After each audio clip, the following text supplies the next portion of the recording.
देखें, सबसे पहले तो कौम को ये समझना चाहिए कि ये कोई मामूली ड्रोन नहीं है। ये इजरायली मेड जो है वो हार्प ड्रोन है। MK2 इनका नाम है और ये स्टेल्थ ड्रोन्स हैं। स्टेल्थ ड्रोन का मतलब ये होता है कि ये रडार पर नजर नहीं आते। अच्छा। ये 15,000 फीट से ऊपर की बुलंदी पर प्रवास करते हैं और जब ये डिसेंड करते हैं नीचे तब ये रडार्स के अंदर आते हैं और तब इनको हमने शॉट डाउन किया है। और ये सिर्फ सर्वेलेंस कैंप नहीं होते, ये एम्यूनेटेड होते हैं। इनके अंदर बारूद होता है, इनके अंदर असला होता है। ये हमला करने के लिए आते हैं, एंड पे आते हैं। और ये पूरी पाकिस्तानी कौम को ये पता होना चाहिए कि ये जो एक ड्रोन है ये best of the best drone of the world है। ये इजरायली जो मेड है हार्प ड्रोन्स है। ये दुनिया के बेस्ट ड्रोन्स हैं जिनको आज तक किसी फौज ने मार के नहीं गिराया है।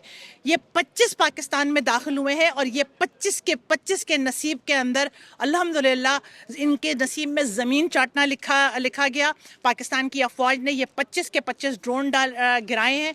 इस एक ड्रोन, ये जो हार्प का एक ड्रोन है, इसकी कीमत $10 मिलियन से ज़्यादा है एक की। अब आप इसको अगर 25 से मल्टीप्लाई कर लें तो आपको पता चलेगा कि ये 1000 अरब रुपए कहीं पर जाकर बन जाते हैं।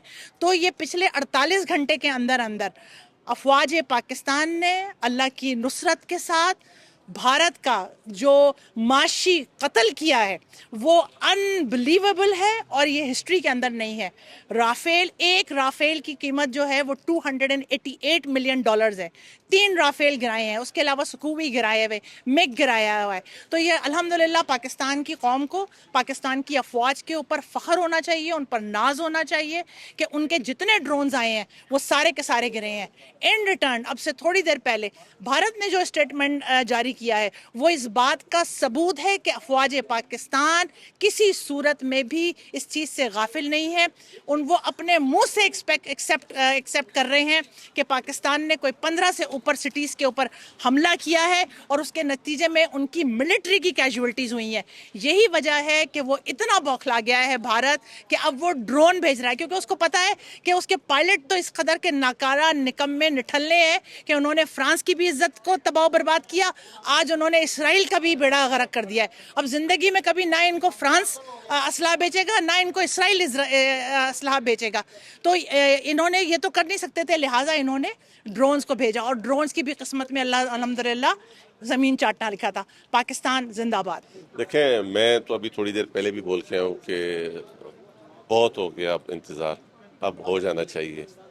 हम जंग के शौकीन नहीं है, जंग कोई अच्छी चीज़ नहीं है, लेकिन ऐसा भी नहीं है कि एक गाल के बाद दूसरा गाल आगे कर दें। अब जवाब होना चाहिए और आर्मी को पूरी कौम ने एतमाद दिया है, पूरी पार्लियामेंट ने एतमाद दिया है।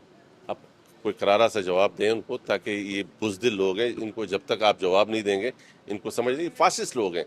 मैं कहीं खुदा न खास्ता इंडियन अवाम की नहीं बात कर रहा, अवाम उनकी ऐसी नहीं है, ये फासिस्ट है। इसके जहन में हाँ, चूँकि मनमोहन भी था जिसने आज इंडिया को, आज देखे ना फ्लाई अगर इंडिया कर रहे तो वो मनमोहन की पॉलिसीज की वजह से। तो ये फासिस्ट आदमी है, ये एक कसाब है, एक कसाई है, एक इंसानी खून का प्यासा है।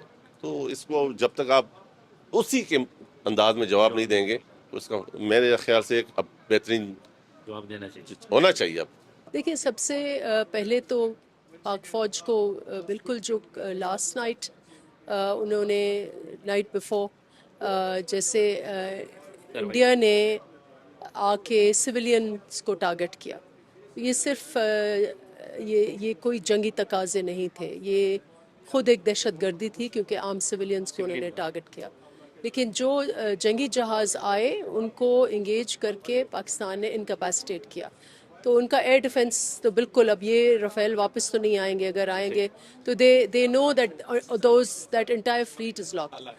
तो अब मेरे ख्याल से उन्होंने स्ट्रेटजी रिवाइज़ की और ये छोटे छोटे ड्रोन्स जो हैं उन्होंने फैला दिए हैं, which will obviously not intimidate Pakistan, क्योंकि पाकिस्तान ने पहले हर किस्म की वॉरफेयर ये मुल्क हर किस्म का तूफ़ान हमने फेस किया है। वो प्रॉक्सी वॉर्स हो, वो कलोनियल वॉर्स हो, वो हाइब्रिड वॉर्स हो, वो इंटरनेशनल राइवलरीज हो, वो डायरेक्ट हमारी जंगें हों, तो हमने काफ़ी कुछ फेस किया है. So I am sure we will face this and we are still awaiting कि पाकिस्तान ने मेरे ख्याल से कुछ उनके टारगेट्स को अटेम्प्ट भी किया है, लेकिन आपने देखा है कि भारत के पास बहुत सोफिस्टिकेटेड वेपनरी है, बिलखुसूस वो मुल्क जिसने जेनोसाइडल जो जदीद जेनोसाइड इस दुनिया में post world war genocide Israel ने किया है, और उस इज़राइल के साथ मिलकर इस वक्त वो पाकिस्तान के ऊपर हमला आवर है. तो इस वक्त जो भी इनकी इक्विपमेंट है including these drones they coming from Israel, और उनका जो एयर डिफेंस सिस्टम है अपेरेंटली वो भी इज़राइल से मोटिव. देखें जी, सबसे पहले तो हम मजम्मत करना चाहते हैं कि ये जो उन्होंने एक्ट किया है, जारियत मुसल्लत की है, ये मैं समझता हूँ उनकी बुज़दिली है, और वो उनकी ये सफाकियत है, और किसी इंटरनेशनल जो है वो चार्टर को जो है वो तस्लीम नहीं कर पा रहे. और पता नहीं वो दरअसल जो उन्होंने पाकिस्तान में जो प्रॉक्सीज़ जो हमारी वेस्टर्न बॉर्डर पे कर रहे हैं, उस वेस्टर्न बॉर्डर से प्रॉक्सीज़ को डाइवर्ट करने के लिए उन्होंने बलूचिस्तान में जो कर रहे थे, तो उन्होंने ये जो पंगा ये खोला है और अपना ड्रामा रचाया है, और ये उसका कश्मीर में, और उनकी इतना भोंडे अंदाज में किया है कि शायद वो कहते हैं ना, नकल के लिए अकल की ज़रूरत होती है. 10 मिनट में उन्होंने जो है वो FIR लॉन्च कर दी और फौरी तौर पे, और उनका स्टेटमेंट भी आ गया उनके वज़ीर दाखिला का. तो मैं समझता हूँ कि ये जो अटैक कर रहे हैं ये उनकी बुज़दिलाना हरकत है, और जो इसकी हम मजम्मत करते हैं. और पाकिस्तान की जो अफवाज हैं, पाकिस्तान की जो एयरफोर्स है, वो अलर्ट हैं, और पूरी कौम मुत्तहिद और मुत्तफ़िक है, और इंशाअल्लाह इत्तेहाद का पैगाम हम उनको दे रहे हैं. और ये हम इनको इंशाअल्लाह जो है वो उनकी दंदान शिकन पहले भी जवाब दिए, फिर भी जवाब देंगे. और उनको हम बता देना चाहते हैं कि ये जो आप कर रहे हैं, हम नहीं चाहते कि यहाँ पुरअमन लोग हैं, हम एस्केलेशन चाहते हैं, हम नहीं चाहते कि यहाँ एस्केलेशन हो, लेकिन हमारी शराफत को, हमारे अमन को हमारी बुज़दिली न समझा जाए. हम आपका मर्दानावार मुकाबला करेंगे और खून की आखिरी सांस तक लड़ेंगे. पाकिस्तान की 24 करोड़ अवाम जो है मुत्तहिद है और मुत्तफिक है, और ये पाकिस्तान हमारी रेड लाइन है. इस रेड लाइन पे हम इकट्ठे हैं. गो कि मेरा तलक पाकिस्तान तरीके इंसाफ से है. हमारे साथ जो पाकिस्तान में जो यहाँ पे हमारा मैंडेट छीना गया, हमें गोलियां मारी गई, जो हमारे साथ जाती नाइंसाफ़ी की गई, लेकिन उसके बावजूद उनको बालाए ताक रख के हम एक पैगाम देना चाहते हैं कि हम मुत्तहिद हैं, हम मुत्तफिक हैं, और हम पाकिस्तान के साथ खड़े हैं. हमारे बच्चे पाकिस्तान के लिए कुर्बान, हमारी औलादें कुर्बान, हमारी हर चीज़ कुर्बान. और ये इंडिया बुज़दिलाना अटैक कर रहा है, और उनको शायद ये नहीं पता कि अब ये जो है ये वो अटामिक पावर हैं दोनों, और दोनों अटामिक पावर दरअसल वो अपनी अटामिक पावर जो है, ये जंग वो लंबी तो चलनी नहीं है जी, ये तो बड़ी मुख्तसर जंग होगी. तो हम चाहते हैं कि इंडिया जो है उसकी जो ये सोच है मोदी की, हम उसको चाहते हैं कि अकल के नाखन लें. आप जो अपनी फेस सेविंग के लिए सारी ये कोशिश कर रहे हैं, और अपना जो है वो चेहरा छुपाने के लिए जो आपकी जो कोई जहाँ के इंडिया में किसी किस्म का जो है वो इकनॉमिकली वो कमज़ोर हो गए हैं, और उनके जो मुख्तलिफ़ किस्म की वहाँ से जो है वो लोगों ने उठना शुरू कर दिए. वहाँ पे जो उनकी कौमों को वो ज़्यादती कर रहे हैं. जो इंडिया ने एक पूरा उनका पुराना जो उनका, मैं आपको समझे, कई उनकी रियासतों में जो है वो वाज़ेह शोरशें चल रही हैं, उनके अंदरूनी शोरशें चल रही हैं. तो उनको दबाने के लिए जानबूझ के उन्होंने ये पखंड करता है. तो हम उनको बताना चाहते हैं कि आप इंशाअल्लाह ये हम शीशा फैलाई दीवार हैं, और हम आपकी आंखों में आंखें डाल के आपको वो जवाब देंगे, आपको नस्लें भी याद रखेंगे. Thank you. देखें, सिर्फ ये बहुत नहीं है, क्योंकि उनकी तरफ से कंटिन्यूसली एग्रेशन हो रही है, और हम सिर्फ अपने डिफेंस में लगे हुए हैं. ऐसे ही है.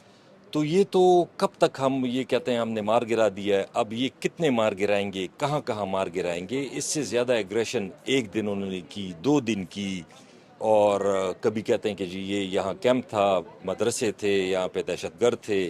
तो अभी जो सुनने में आ रहा है कि जी पिंडी में भी, तो इस्लामाबाद में भी, तो हर जगह 25, तो ये तो बहुत ख़तरनाक काम है.